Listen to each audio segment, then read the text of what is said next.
Hello everyone and welcome to another video from my Narrowboat. If you're new here, my name is Laura and I am a kitchen witch. I make cozy ritual recipes from my tiny galley kitchen on board my boat, and I show you the folklore of ingredients, the history of witchcraft, and just show you how to put a little bit of magic into your everyday. Today I want to give you a tour of my tiny galley kitchen because someone new to the channel the other day left a comment saying that they'd love to see a tour of my kitchen. First video that I ever put on this channel was a tour of my boat, and that was many moons ago, so things do look slightly different. But today I'm just going to focus on the kitchen, which is where I do the vast majority of my cooking. Sometimes I do have the luxury of being at friends, being in bigger kitchens where I can use tools and gadgets and things.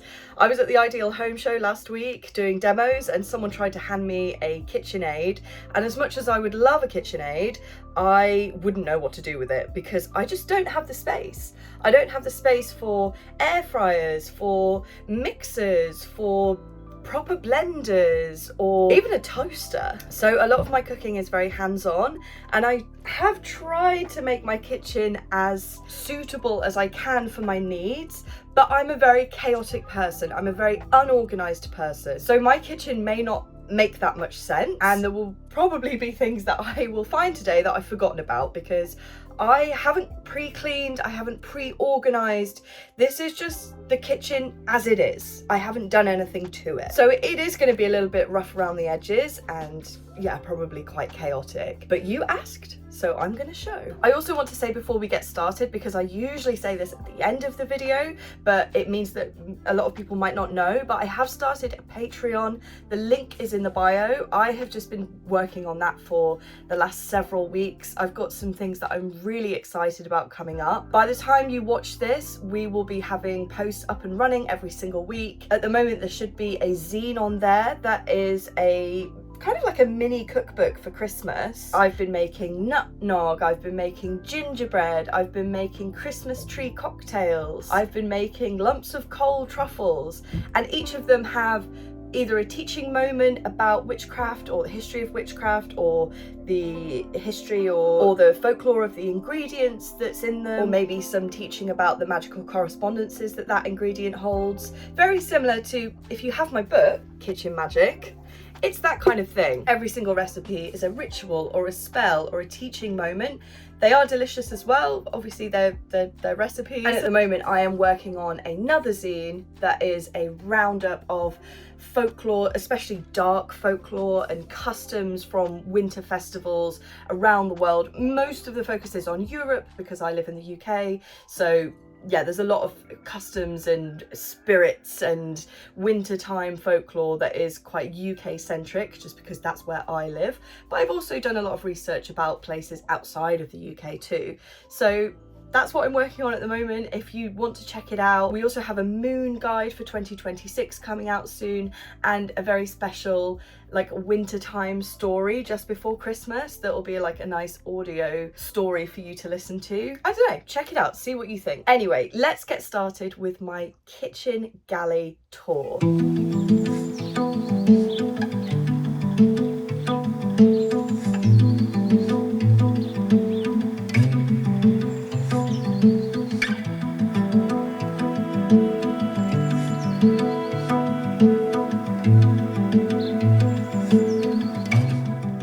I'll be honest, it's not going to be easy for me to film this because the kitchen is about, I don't know, 6 foot wide by 6 foot. It's tiny. I can touch both walls at once with just by putting my arms out, and I'm not tall. I don't have a big wingspan, and it's also a very gloomy day today. So I've got the fire going and it's nice and cozy, but it's very dreary. There's no sun out, so the video is going to look a little bit dark especially on those shots where I'm having to zoom out so that you can actually see things. The logistics of trying to show you my tiny kitchen, it's not easy. So just outside the kitchen in the hallway is this up against the wall. This is actually my table. This is where it lives when I put it away, when it's not in use. Down here is a secret little bag full, oh, beef. I told you there'd be chaos. My broom just fell. Wicker bag just full of pots and pans and baking trays and crockery. basically things that aren't in use day to day. And then underneath that, I usually have a big bottle of water. So the reason why I have a big bottle of water is that that is my drinking water. I have a water tank at the front of the boat under the well deck, and I have working taps and everything. I can wash up, I can have a shower, I can do what I need to do. And I can drink the water from my tank, but I just don't tend to. It kind of sits in there for a while because I don't use that much water, and I probably need to change my filters. Because there's a tap right outside, I just fill that big bottle up every couple of days. And it also makes me track how much I'm drinking. So I know every couple of days I need to go through that bottle of water or I'm not drinking enough. Over on this side, I have a full working oven. I have a grill, and inside my oven are all of my baking trays, some plates, some pots and pans. I try and save as much space as possible by keeping pans and things inside the oven. This is the main area where you usually see me cooking. So up the top here, I have some things that are frequently in use. Well, I say that, now let's get them out and see how frequently these things are in use, because I've already just pulled down one jar and I'm like, what even is this? Maybe I only put it up there because the jar is pretty or because it fit neatly there. It's a tea, but it smells very smoky. I think it is maybe just black tea. Mystery tea, that's what this is. And then I have some skullcap and some hibiscus. This is like a dehydrated meat replacement thing. It looks awful, but I promise you it's nice. These are oats. I have porridge quite a lot in the winter. These are groats, because I also have these quite a lot in the winter. I make my porridge with this. It's a lot more chewy, it doesn't go as mushy, it's really good for you. Beetroot powder, I quite like using this in my coffee to keep me grounded. If you use any kind of sugar or maple syrup or honey in your coffee, it brings out the sweetness in the beetroot and it just gives it a bit of an edge. And yeah, the magical properties of beetroot are very like grounding. It's great for heart health, that kind of thing, circulation. Who knows? I don't know. This is what I mean. I live in the tiniest place imaginable and I will find random jars of herbs that I don't even remember putting in there. I think that's meadowsweet in there. Several unidentifiable things. I have no need for this. And what I'm going to do is put it back and hide it again for future Laura to find and be continually mystified by. This is an instant coffee that I bought by accident because I don't really use instant coffee. This is the coffee that I actually use. I use it with my mocha pot. This is a really posh, like Japanese one, I think. I couldn't tell you the brand, but it's really nice. This is chamomile. I use this a lot in cakes, desserts, and also teas. Chamomile is amazing for like emotional regulation. It's good for balancing the nervous system. It's great for things like your hormonal imbalances. Like it's very linked to PMS and PMT and your menstrual cycle. It's been used for that for years and years and years, and I really like the taste. I like a cold brew, so I'll just put this in a tea bag in a jar with water, leave it overnight. It's nice and cold and refreshing. Don't even need sugar or anything like that. It's delicious. This is Irish moss.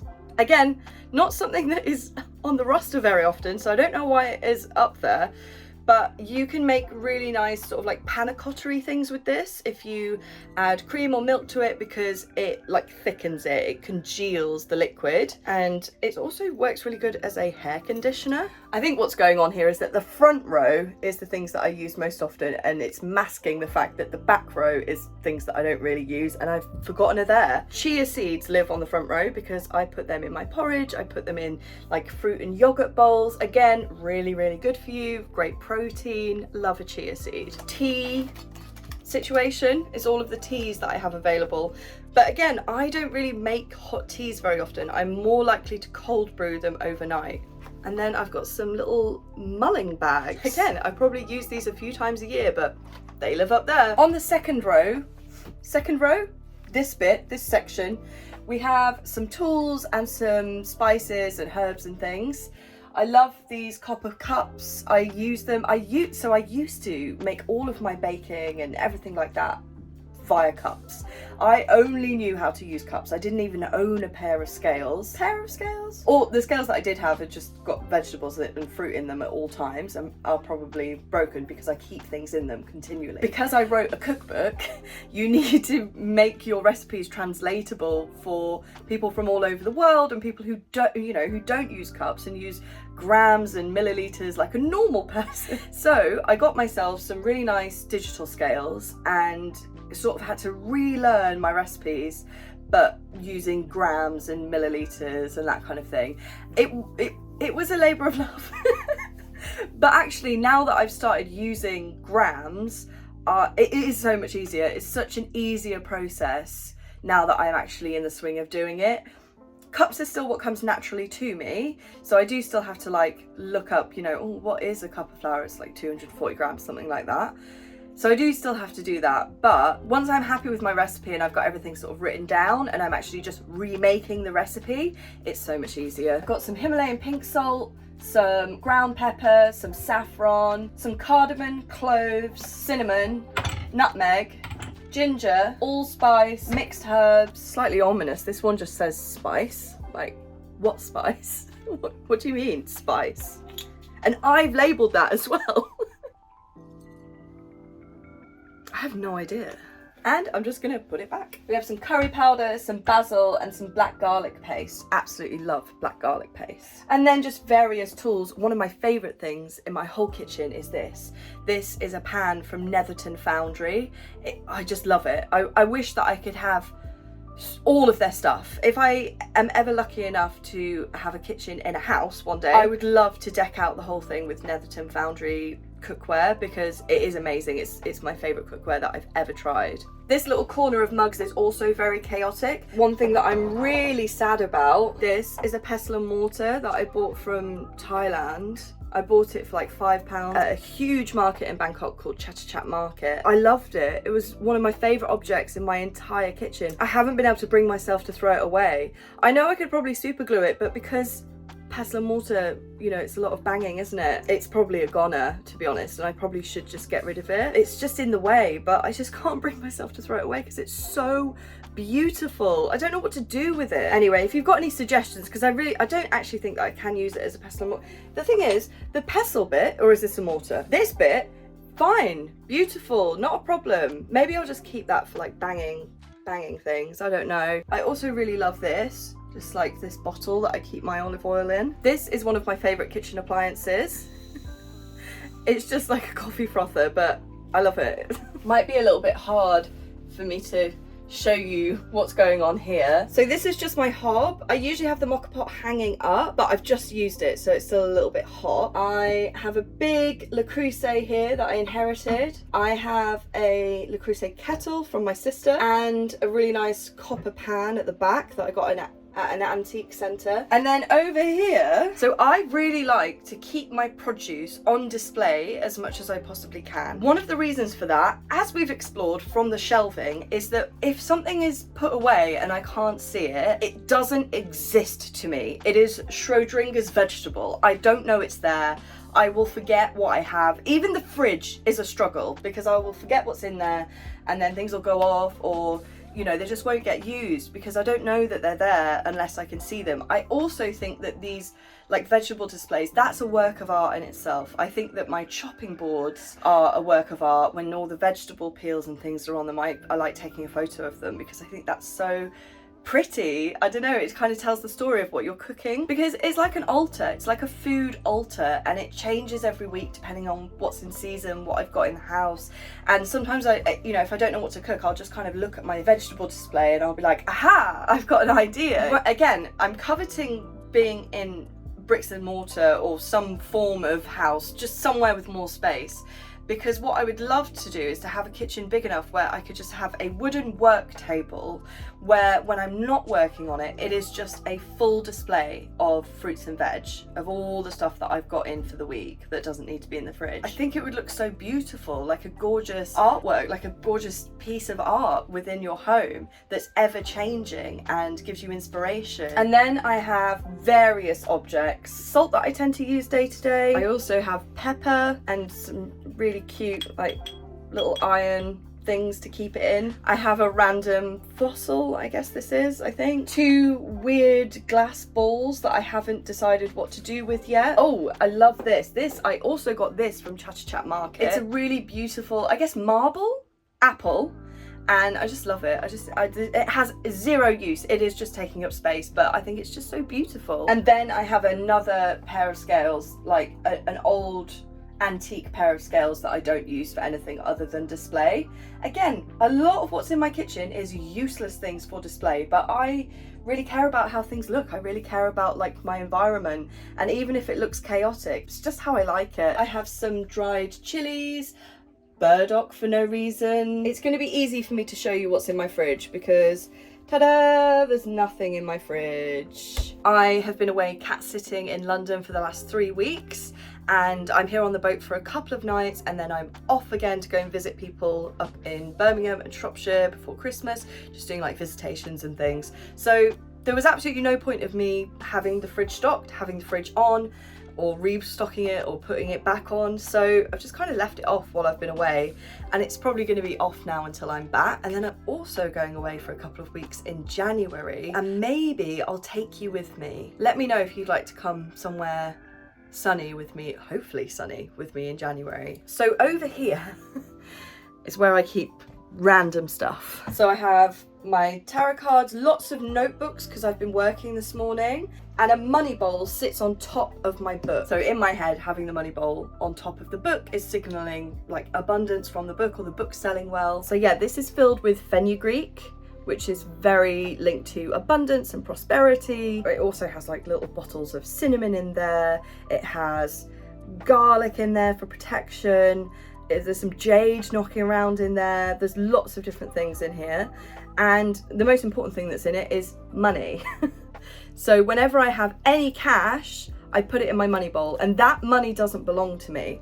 I mentioned in a different video where I was talking about unhinged witchy hacks that when I do my money bowls, some people take the money straight back out of it when they're done with the money bowl and they spend it or they invest it, but I give it away. Because in my head it's like an offering. People have asked me before, like, when do you know when the money bowl is done? It's just when money stops coming in basically, and it feels like it's dried up and it needs to be replenished. At that point I will take all of the money out of this money bowl and I will give it to charity. I will donate it, maybe even spend it on someone in my life, like buy a birthday present for someone with it.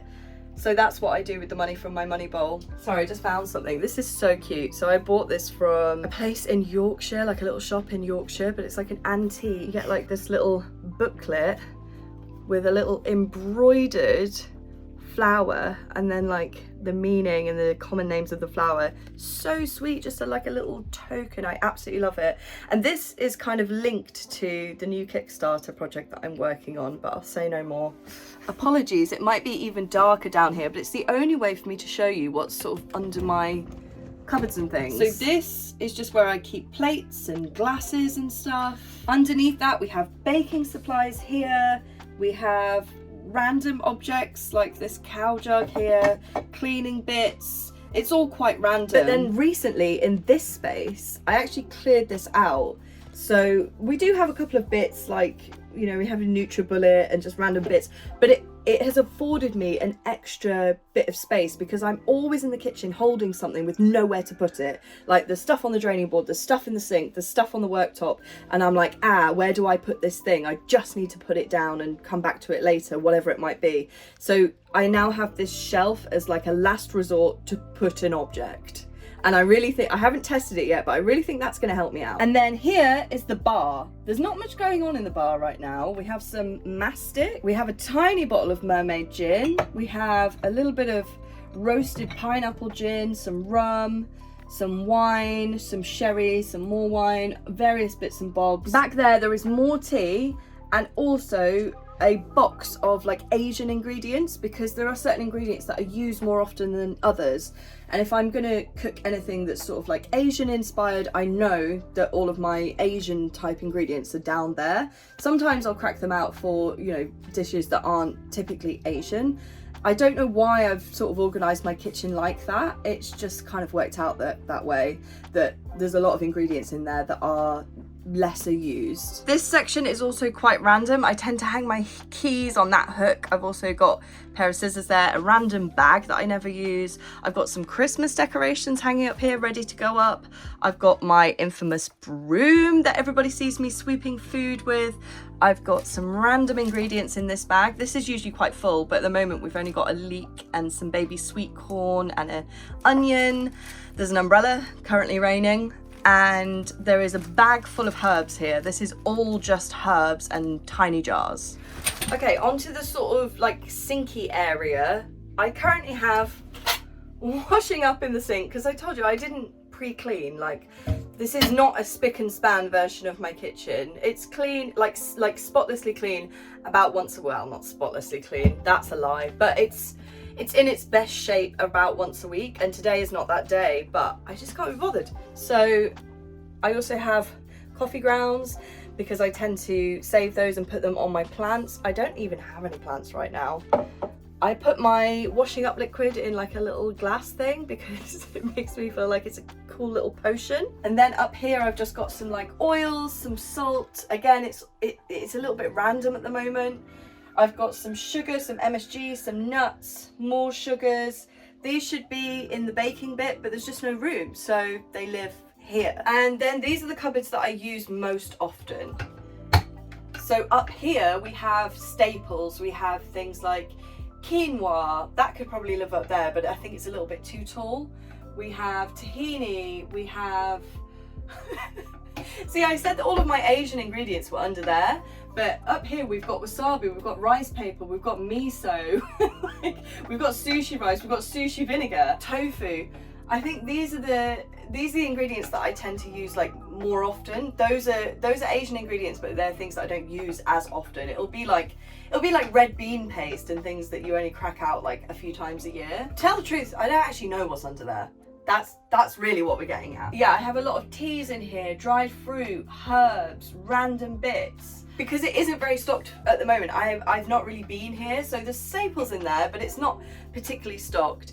I also have lots of herbs and teas that I make my own blends of. I hand blend a lot of teas to make it specifically to like my taste, or you know, what I'm trying to manifest. This is where the idea for the Ritual Kitchen tarot deck actually came from, is that one, I wanted to get into tea because I've never been a tea drinker, but it's good for you, it's a way of getting hydrated, it's really good for mindfulness, but I don't really drink hot drinks, which is how I got into the cold brewing teas. So one thing that I do, and I've always done, is pull a tarot card and look up the meaning of the tarot card, obviously, if I don't know the meaning of the particular card, and then I would correspond a hand-blended tea to the meaning of the card.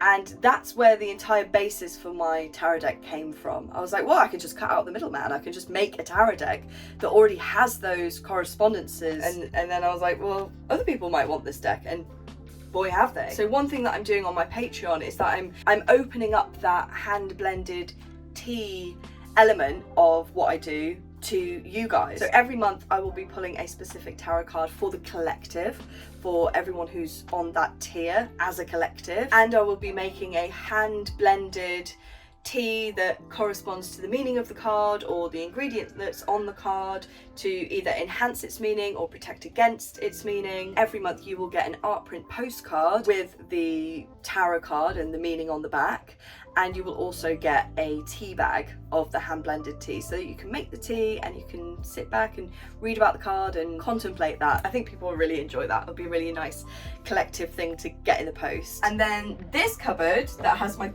beautiful calendar on it, but tell the truth, I got back yesterday and the calendar was still on September, whoopsie. But in here we have a random bunch of rubbish. Yeah, I really need to sort out this cupboard because actually I could be using this way more for storage, but I've just got random stuff in there. My herbs and spices right now are chaos. I have not sorted them out yet. I really need to do that, and I should have done it before the video and pretended that I live a very organized lifestyle, but I don't, because every time I use this cupboard things get put back in random places, and again, this is why I need more space, because this is the bit that makes cooking difficult. It's looking for things.